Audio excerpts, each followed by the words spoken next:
अब ज्ञान कौन-सा है? जैसे बीके वालों को तो ज्ञान यहाँ धरती का ही था। सतयुग, त्रेता, द्वापर, कलयुग 4 युग मिला के 5000 साल का वर्ल्ड ड्रामा और वही हमेशा हूबहू रिपीट होता है। तो जो वर्ल्ड ड्रामा का ज्ञान 5000 साल का ही है और यहाँ ऊपर का तो ज्ञान है ही नहीं। जो भक्ति मार्ग में जो शास्त्रों में ज्ञान लिखा है ऊपर कि मरने के बाद भक्ति मार्ग वाले क्या कहते हैं कि मरने के बाद स्वर्ग में जाते हैं या नर्क में जाते हैं। तो धरती के नीचे 55 करोड़ नर्क भी हैं और धरती से ऊपर स्वर्ग है। भूलोक से ऊपर भूलोक, स्वर्गलोक भी है। उसके ऊपर महालोक, जनलोक, तपलोक, सत्यलोक, महासत्यलोक, इसके ऊपर ब्रह्मापुरी, विष्णुपुरी, शिवपुरी, परमधाम है। तो उसको तो कोई भी चीज़ का ज्ञान नहीं है, न परमधाम का ज्ञान है, न सूक्ष्म वतन का ज्ञान है। ऊपर के लोकों में जाने का ज्ञान ही नहीं है, तो कहते हैं बस धरती पर ही सब कुछ है।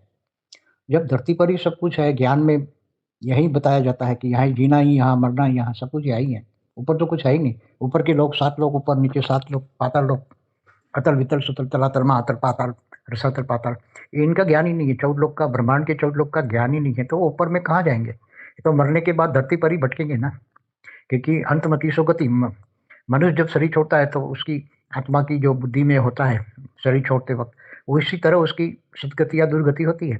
तो उसकी बुद्धि में तो बस यहाँ, तो जब दादा लेखराज ने भी शरीर छोड़ा होगा तो ये यहाँ ही रहेंगे, ऊपर तो जाने का आत्मा में भी शक्ति नहीं है कि वो कैसे ऊपर जाए, क्योंकि आत्मा में पावर नहीं है। अगर पावर होता तो आत्मज्ञान से ब्रह्म ज्ञान आता।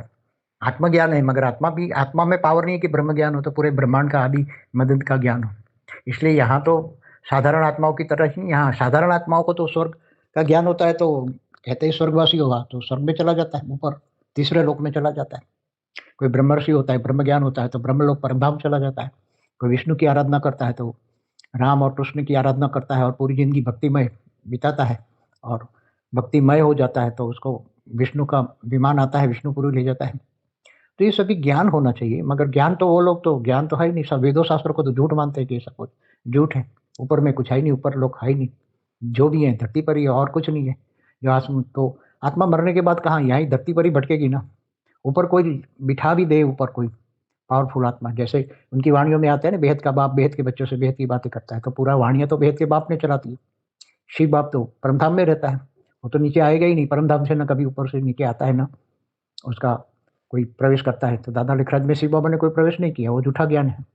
अगर उसको ज्ञान शिव बाबा ने प्रवेश किया होता तो ब्रह्म ज्ञान दिया होता, मगर शिव बाबा तो नीचे आता ही नहीं, वो तो परमधाम में ही रहता है, हमेशा परमधाम में ही रहता है। वो तो सर्जन विसर्जन करवाता ही है, ब्रह्मांड का सर्जन विसर्जन करवाता ही है। तो एकदम टोटल झूठा ज्ञान दादा लेखराज ने जो दिया, और उसकी बुद्धि में कोई किसी प्रकार का ऊपर का या नीचे का ज्ञान ही नहीं है। अनंत कोटि ब्रह्मांडों का भी ज्ञान नहीं है। महाब्रह्मांड में मतलब गैलेक्सी आकाश गंगाओं का ज्ञान नहीं है, तो कहाँ ऊपर उसकी सदगति